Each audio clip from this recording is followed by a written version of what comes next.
If you had a speech prepared, did you have a speech? Have you got a speech prepared? I had a speech prepared for the venue, and then I prepared another one for Speaker's Corner, and actually I rewrote it in my prison cell. And the thing is, I even have. Have you got that speech? Yeah. And the thing is, so if I take this speech, this is the backfiring from the government and the police and what they're attempting to do. Speaker's Corner has a 300-year history from some of the most controversial figures, from Karl Marx to George Orwell. Vladimir Lenin. But yeah, everyone is allowed to speak there. It's part of our country's history. And the fact that they're trying to stop it, and the fact that we see Islamic preachers coming in, week in, every week, then I'll deliver this speech on your behalf. I'll read this speech out. So the government haven't won, because I can't sit there and think that you're letting them win. If they stop you giving the speech, then they win. Mm. So at 3:00 on Sunday, I'll ask anyone who values freedom of speech, whether it be in Britain or in Europe, come along and support free speech in Sunday at Speaker's Corner. I'm now going to read, whether how many people hear it or not. I'm going to forget everything that's going on now, and I'm going to read Martin Selner's speech. The speech that our government wanted to stop. I assume you are all lovers of free speech because you have come to Speaker's Corner. You might not understand all the fuss happening today around this speech. Honestly, I don't understand it either. My name is Martin Selner. I am an Austrian patriot, and at the moment, I'm sitting in a detention cell in Colnbrook Bypass near Heathrow. My smartphone was taken, and my girlfriend Brittany was separated from me. I currently don't know where she is. We will be deported on Sunday.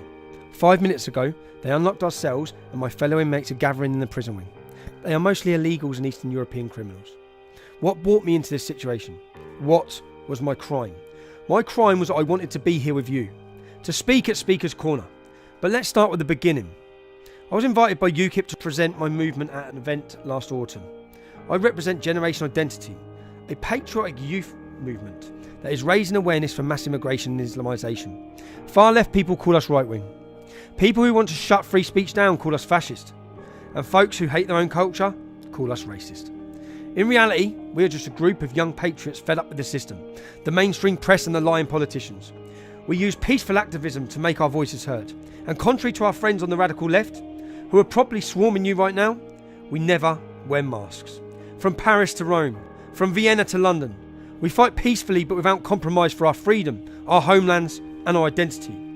This is what I wanted to speak about in autumn, but the conference was cancelled due to threats from the radical left. The venue will not take the risk, so they rescheduled it for March, this time keeping the venue secret.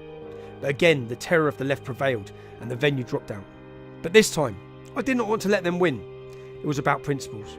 And also our flights were already booked. My last refuge was Speaker's Corner. I remembered my mother telling me about that special place when I was a child. It seemed almost magical to me. A place where everyone, without admission, could just stand on a box and start to speak to those who wanted to listen. I have always loved this tradition of Speaker's Corner, which seemed very British to me. But I have come only to see that this tradition, the tradition of freedom of speech in the UK, is dead. I should be speaking in a neat, warm conference room right now, and you should be sitting in comfortable chairs. Instead, I'm in my cell, and you're on the street in a standoff with the enemies of freedom of speech, and this is very telling. Today there is a war going on for our freedom of speech. This war is being fought on the streets by you. Every man and woman showing her face today, standing shoulder to shoulder, is standing up against a new totalitarianism that has been growing for far too long. You can be proud of yourself. You might not even agree with me on every point. You're simply given a statement that I should have the right to speak my mind freely. I would love to be among you now. They prevented me from doing so. They locked up the speaker. But I know that the speech will find its way through these iron bars. It will find a way to you, and you are going to hear what your government so desperately wants to protect you from. Those words which they consider more harmful to you than rape gangs or terrorists who are let into your country again and again. I'm going to tell you something nobody has told you before. It's the biggest, most obvious secret of our media and our politicians and the power holders. People of the UK, you are being replaced. There has always been immigration in your history. People coming in, assimilating. But what's happening today is very different. You are being replaced by massive Muslim immigration. You see it everywhere, in London, in Manchester, but also already in the little countryside towns. A big replacement is going on. And let me tell you, your politicians have no plan. no vision, and no idea how to deal with the problems that come along. Problems like you have seen in Telford, Rotherham and on Westminster Bridge. All across Europe, there is a shadow hanging over our heads. The French are whispering about it in the metro. The Germans murmuring about it when they feel unwatched. Italians look left and right if nobody is listening, they tell you. I don't feel at home anymore in my street. We are becoming foreigners in our own country. And again I hear, we are not allowed to talk about it. And that's the bizarre drama of the strange death of Europe. We are being replaced, we are being conquered by radical Islam, and we are not even allowed to talk about it. Dear Britons, defenders of free speech, out of my cell in Colnbrook, I want to ask you something. Be honest and raise your hands. Whom of you has ever been in the following situation? You grab a beer after work, or you're visiting your girlfriend's parents for the first time, or you meet other children's parents at school, and suddenly the conversation moves to politics, radical Islam, immigration. Who of you in this very moment was faced with the decision between speaking his mind and facing problems, or complying and staying silent? Raise your hands and be honest. I will not be able to see the results, but one single hand is one too many. This amount of fear should not exist in society.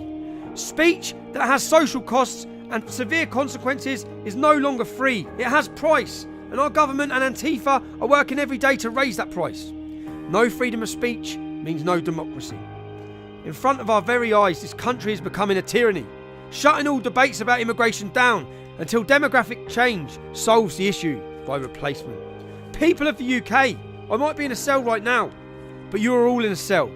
It's a prison of fear and silence your government and the PC tyranny has locked you in. Since the days of your childhood, I ask you, I command you, break free. Patriots of the UK, come out of the closet. Make your dissent visible by acts of resistance that inspire others.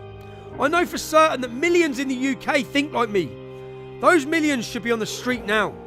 We need a coming out of the silent majority or Britain is lost. We need a free, open and honest debate about immigration, about Islam, about demographic change. So we can sort these problems out together. And I know that the force is still in you. With your Brexit vote, you stunned the world. The will and the life of the British nation is not broken. Initially I asked if freedom of speech is dead in the UK. You, and every one of you who came out today, is a living sign that the traditions of the UK are not dead. You are the lively tradition of your nation, saving its face before history. People of the UK, remember who you are. Remember your glorious past. You are the sons and daughters of knights, of kings, explorers, philosophers and artists. Who is the sovereign in this country? It's you, the people. You, the silent and invisible majority who said no during Brexit. You can say no again. No to Islamisation, no to mass immigration and the great replacement.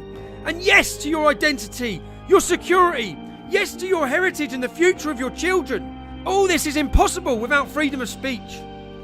I know that if these words will find the way to the UK and even Speaker's Corner, it will be victory for our cause. If they did, and if you are hearing them now, I tell you, go further on that winning streak. Don't be afraid because we have an ally. Our ally is unbeatable. Our ally is the truth. Our battle for freedom of speech has just begun, and Speaker's Corner will become a symbolic place in that struggle.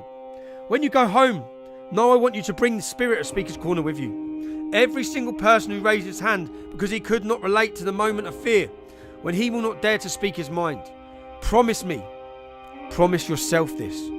Next time I will overcome my inner fear. Next time I will speak up.